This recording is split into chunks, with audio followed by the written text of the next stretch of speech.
I frankly think that crisis initiation is really tough. And it's very hard for me to see how the United States president can get us to war with Iran. Which leads me to conclude that if, in fact, compromise is not coming, that the traditional way of America gets to war is what would be best for U.S. interests.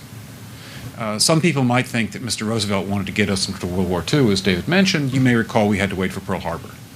Some people might think Mr. Wilson wanted to get us into World War I. You may recall he had to wait for the Lusitania episode.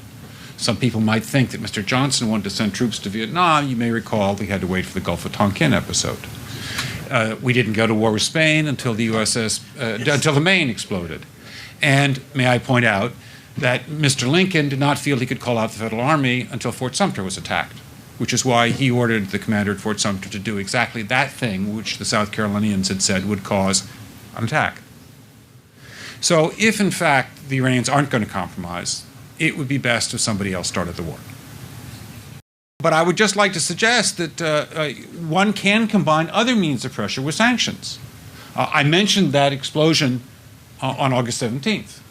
We could step up the pressure. I mean, look, people, Iranian submarines periodically go down. Someday one of them might not come up. Who would know why? We can do a variety of things if we wish to increase the pressure. I'm not advocating that. But I'm just suggesting that this is not a either-or proposition. Of, it's just sanctions has to succeed or other things. We are in the game of using covert means against the Iranians. We could get nastier at that. A plausible scenario for a military collision with Iran involves Iraqi failure to meet the benchmarks, followed by accusations of Iranian responsibility for the failure, then by some provocation in Iraq or a terrorist act in the United States blamed on Iran, culminating in a quote-unquote defensive U.S. military action against Iran that plunges a lonely America into a spreading and deepening quagmire, eventually ranging across Iraq, Iran, Afghanistan, and Pakistan. You recently wrote a letter to the president of Iran in which... Yes, you recently wrote a letter to the president of Iran in which you urged him to study the Gulf of Tonkin incident, which we now know was a staged event used to justify war with Vietnam. And you also raised the question, does America provoke provocations? Sir, was this not an When did I do that? I have the letter right here, sir, if you want to read it. I have it on me right here. Who else signed that letter? Sir, I mean, that's mainstream media. It's been published in many publications. Do you deny writing that letter, sir? I don't deny anything. I haven't seen the letter. You said, I can read it to you right now. Okay. Okay. You said, presuming that you are not actually ignorant enough to desire war with the United States, you might be well advised to read the history of the sinking of the USS Maine in Havana Harbor in 1898 and the history of the Gulf of Tonkin. I'm sorry. That was a blog on Huffington Post. I did not literally write a letter. It was a mock letter. Sorry. Okay. But go ahead. Sir, was this not an outright threat veiled in doublespeak that the United States could stage an event to go to war with Iran? No. No? Then what? Well, what I was tongue-in-cheek saying was that we have an administration in Washington that is dying for a reason to bomb Iran. And so in a mock blog letter to the Iranian government, not the president, but the Iranian government, I just simply said, unless you people want to be bombed, you better be careful about cross-border incursions. And I think I explicitly said, keep the Republican Guard or the Revolutionary Guard or whatever it's called away from the Iraqi border. I was trying to communicate to the American people what our own government was trying to plan, and that was to find a reason for bombing Iran.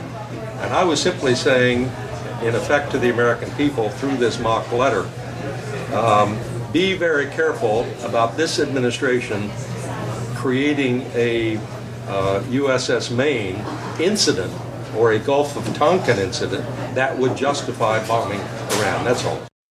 There's a bit at the end of this latest article that you wrote that I found actually most interesting in the article. It hasn't got that much attention, but I want to get your take on this. And this relates to a story or an incident that happened a couple of months ago. Many of you remember it. It was in the Strait of Hormuz.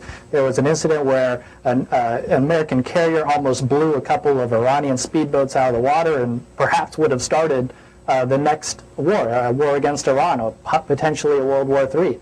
And it was averted, thankfully, at the last second. We later learned that there was really nothing to be terribly concerned about. The incident was overblown, and that there was a vice admiral in charge of the fleet in the Strait of Hormuz who said basically there was no concern there, that it was overblown. Well, yeah, the second part basically. He was concerned, but it was overblown. We were never threatened. We were never threatened, and you talk about this vice admiral's name is Kevin Cosgriff, and in your article you write, nonetheless, Cosgriff's demeanor angered Cheney, according to the former senior intelligence official.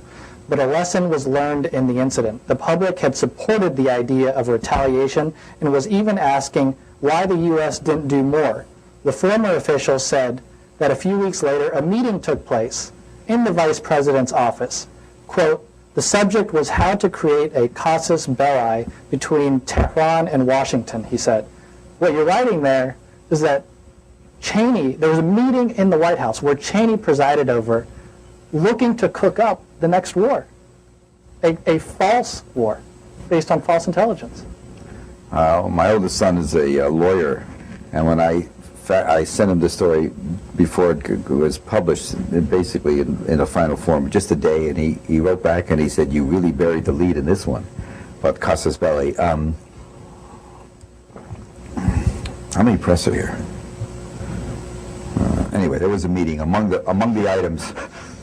items considered and rejected, which is why the New Yorker did not publish it on grounds that it wasn't accepted.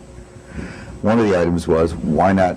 There was a dozen ideas proffered how to trigger a war. The one that interested me the most was why don't we in our shipyard build 4 or 5 Iranian boats that look like Iranian PT boats, put Navy SEALs on them with a lot of arms, and the next time one of our boats goes through the Straits of Hormuz, start a shoot-up.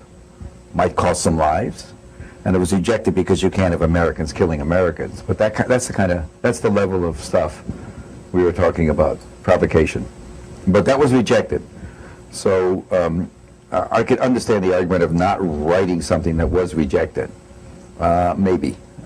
Basically, my attitude always towards editors is they're mice training to be rats.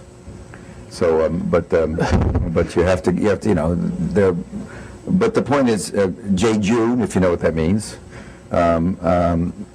silly, maybe, but potentially very lethal, because one of the things they learned in the incident was the American public, if you get the right incident, the American public will support, bang, bang, kiss, kiss, we're into it.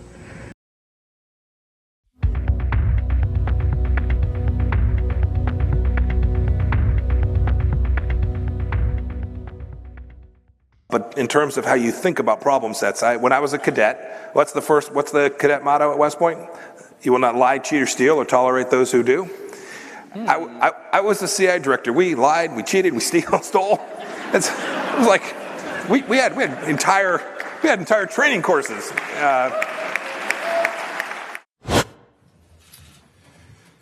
Good afternoon. It is the assessment of the United States government that the Islamic Republic of Iran is responsible for the attacks that occurred in the Gulf of Oman today. This assessment is based on intelligence, the weapons used, the level of expertise needed to execute the operation, recent similar Iranian attacks on shipping, and the fact that no proxy group operating in the area has the resources and proficiency to act with such a high degree of sophistication.